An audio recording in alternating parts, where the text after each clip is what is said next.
Assalamualaikum warahmatullahi wabarakatuh. Perkenalkan, kami dari kelompok 4. Izinkan saya memperkenalkan anggota kelompok 4 dengan saya sendiri, Fikrunisa, dan rekan saya Adelia Suryani, Lia Julianti, Nabila Afifah, dan Puput Fitriani.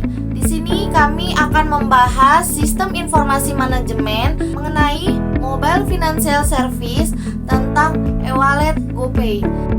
Selanjutnya kita akan bahas layanan keuangan seluler atau disebut Mobile Finance Service atau MFS.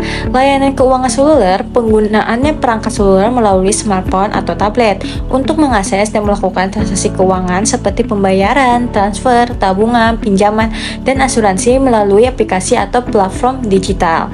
Jenis layanan keuangan seluler itu ada 4. Yang pertama, mobile banking, yaitu akses rekening bank, cek saldo, transfer, bayar tagihan via aplikasi bank.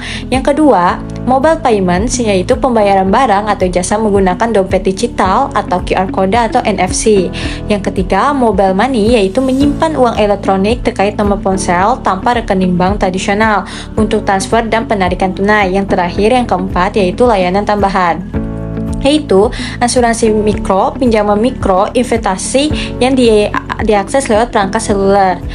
Lalu selanjutnya ada sejarah GoPay. GoPay adalah dompet digital yang sangat populer di Indonesia, bagian dari ekosistem Goto, yaitu Gojek dan Tokopedia.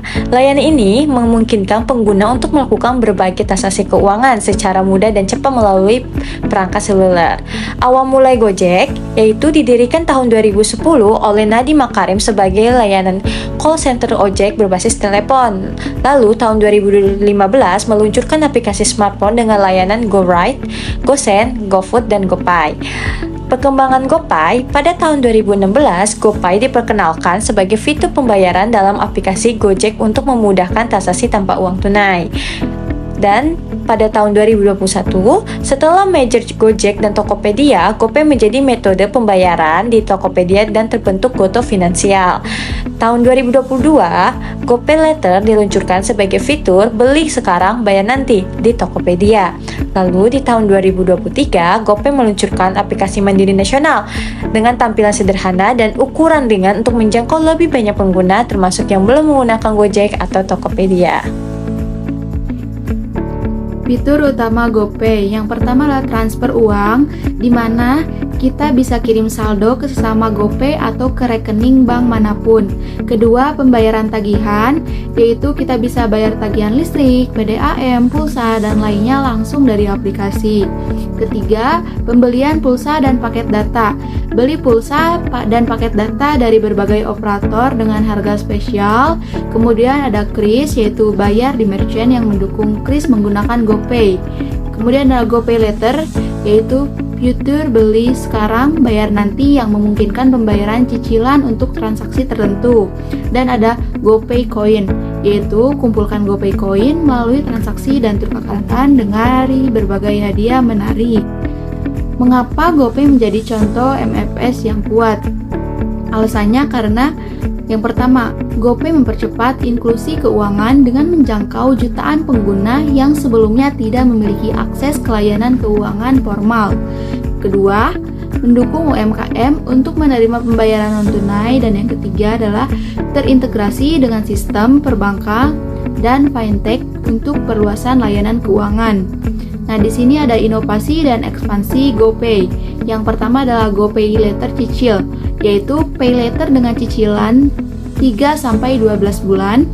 Kedua ada GoPay Tabungan dan Investasi, yaitu sekarang sedang dijajaki untuk masa depan dan bermitra dengan lembaga keuangan.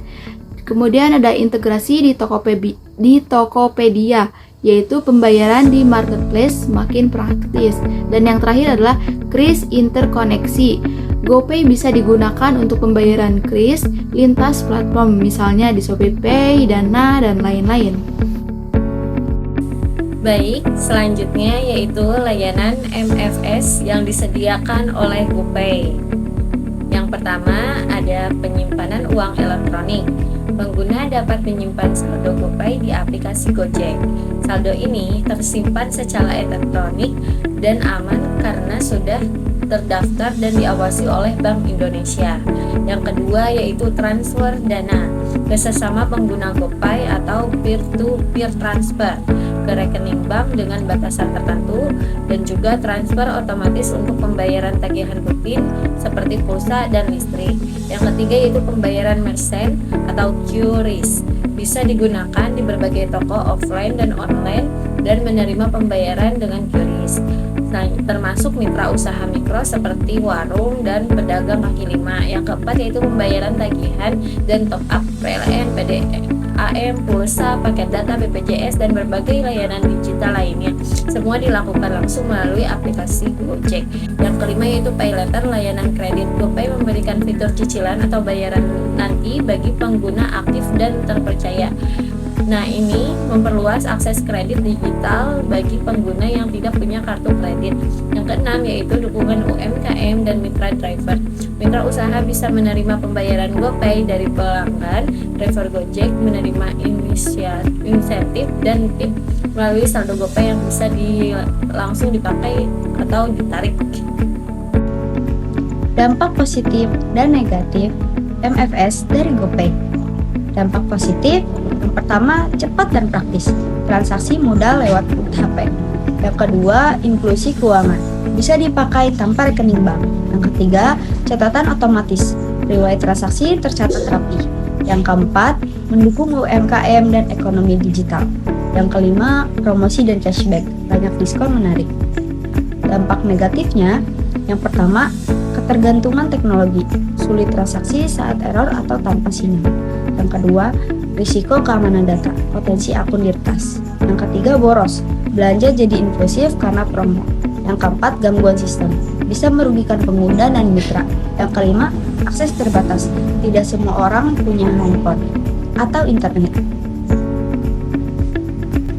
Kesimpulan, GoPay telah berkembang dari alat pembayaran sederhana menjadi salah satu dompet digital paling berpengaruh di Indonesia.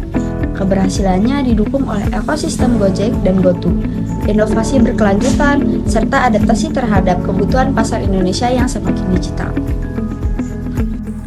Baik, sekian penjelasan tentang mobile financial service dari kelompok kami. Semoga bermanfaat untuk kita semua. Terima kasih.